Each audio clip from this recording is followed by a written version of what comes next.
30 साल पहले भारत की अर्थव्यवस्था के लिए एक ऐसा दौर शुरू हुआ जिसने भारत की तकदीर हमेशा के लिए बदल दी।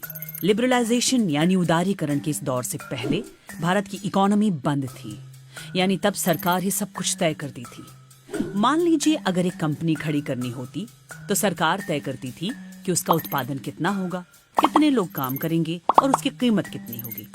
इस सिस्टम को लाइसेंस परमिट राज के नाम से जाना जाता था। लेकिन फिर भारत ने अपनी अर्थव्यवस्था को खोलने का फैसला किया, यानी सरकार ने निजी कंपनियों से अपना कंट्रोल खत्म किया, विदेशी कंपनियों को भारत में आने की इजाजत दी। 24 जुलाई 1991 का दिन, उस वक्त के वित्त मंत्री मनमोहन सिंह ने बजट पेश किया और आर्थिक सुधारों की घोषणा की।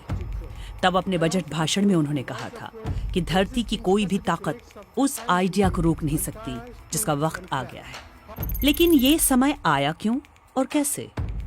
दरअसल आजादी के बाद से ही भारत की आर्थिक हालत अच्छी नहीं थी, लेकिन 90 का दशक आते आते देश एक ऐसे मुहाने पर आकर खड़ा हो गया था जहां कुछ भी स्थिर नहीं था।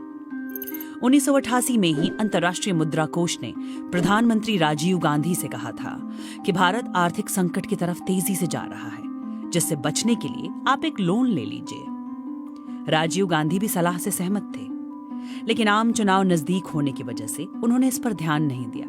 लेकिन फिर 1989 के आम चुनाव में वीपी सिंह की सरकार बनी और जब वीपी सिंह प्रधानमंत्री बने तो उन्होंने शुरुआती बयानों में कई बार कहा कि सरकारी खजाना खाली है। वीपी सिंह सरकार ज्यादा दिन तक नहीं टिक पाई और फिर चंद्रशेखर प्रधानमंत्री बने। उनके वित्त मंत्री बने यशवंत सिन्हा। हर दिन के साथ देश का आर्थिक संकट और गंभीर होता जा रहा था। उस वक्त भारत में विदेशी मुद्रा भंडार घटकर केवल $2 अरब का रह गया था। खुद यशवंत सिन्हा बताते हैं कि भारत के पास विदेशी मुद्रा का इतना ही भंडार था जिससे कि 2 हफ्ते के आयात का खर्च ही उठाया जा सकता था। उस समय भारत कर्ज में सिर से पांव तक डूबा था, लेकिन उसे और भी कर्जों की जरूरत थी। भारत ने कई देशों से कम वक्त के लिए कई कर्जे लिए हुए थे, कम से कम $5 अरब के। ये शॉर्ट टर्म कर्ज 30 से 90 दिनों के होते थे। वक्त खत्म होने पर इसकी भरपाई करनी होती है, लेकिन कर्ज चुकाने के पैसे नहीं थे। भारत पर डिफॉल्टर बनने का खतरा मंडरा रहा था। ऐसे में चंद्रशेखर सरकार ने तस्करी से जब्त किए हुए सोने को स्विट्जरलैंड के एक बैंक में गिरवी रख दिया। ये सब कुछ चुपके से किया गया। भारत सरकार को सोना गिरवी रखने से भी कुछ खास फायदा नहीं हुआ। आर्थिक संकट बढ़ता ही गया। इसी बीच खाड़ी युद्ध शुरू हो गया। पहले तो भारत को ये तय करना पड़ा कि वो इस युद्ध में अपने करीबी दोस्त इराक का साथ दे या अमेरिका का। और दूसरी समस्या आई कि युद्ध की वजह से जो कच्चे तेल की कीमत बढ़ रही थी, उसका क्या किया जाए। युद्ध से पहले भारत तेल के आयात पर हर महीने 500 करोड़ खर्च कर रहा था, लेकिन युद्ध शुरू होने के बाद उसे हर महीने 1200 करोड़ रुपए खर्च करने पड़ रहे थे। सरकार ने आर्थिक संकट से निपटने के लिए अंतर्राष्ट्रीय मुद्रा कोष का दरवाजा खटखटाया। आईएमएफ के अलावा भारत को कोई कर्ज देने के लिए तैयार भी नहीं था। आईएमएफ ने कुल 25 शर्तें सामने रखी, जैसे कि भारत की अर्थव्यवस्था को खोला जाए, सरकारी कंपनियों का विनिवेश किया जाए और विदेशी कंपनियों को भारत में आने की इजाजत हो।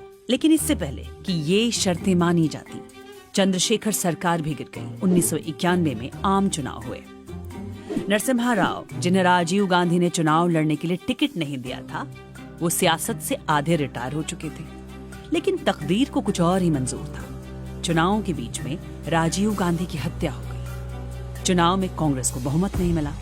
सरकार बनाने के लिए दूसरी पार्टियों के साथ गठबंधन किया गया और नरसिम्हा राव प्रधानमंत्री बने और उनके वित्त मंत्री बने मनमोहन सिंह। नरसिम्हा राव सरकार ने रिजर्व बैंक ऑफ इंडिया के पास रखे देश के गोल्ड रिजर्व को 2 विदेशी बैंकों में गिरवे रख दिया। इस काम को भी चुपके से अंजाम दिया गया, लेकिन इंडियन एक्सप्रेस के खोजी पत्रकार शंकर अय्यर ने इस खबर का पता लगा लिया।